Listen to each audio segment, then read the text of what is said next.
नाजरीन, भारत की खलाई एजेंसी इसरो अपनी अगली बड़ी मुहिम GSAT-7R, जिसे सरकारी तौर पर CMS-3 कहा जाता है, लॉन्च करने जा रही है।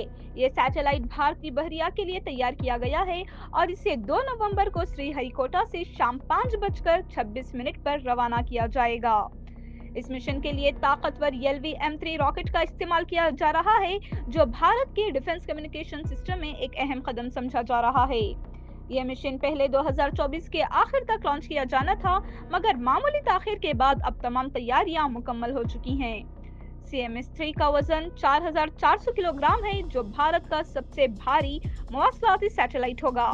इसे जियोसिंक्रोनस ट्रांसफर ऑर्बिट में रखा जाएगा। ये सैटेलाइट भारतीय बहरिया के जहाजों, आबिदवजों और हवाई जहाजों के दरमियान डेटा, वीडियो और वॉइस शेयरिंग को मुमकिन बनाएगा, जिससे भारत की समुद्री दफाई सलाहियत में नुमायां बेहतरी आएगी। लॉन्च की तमाम तैयारियां इस वक्त सतीश धवन स्पेस सेंटर में जारी हैं। वही LV-M3 रॉकेट इस्तेमाल किया जा रहा है, जिसने चंद्रयान-3 मिशन को कामयाबी के साथ चांद के जुनूबी कुतुब के करीब उतारा था।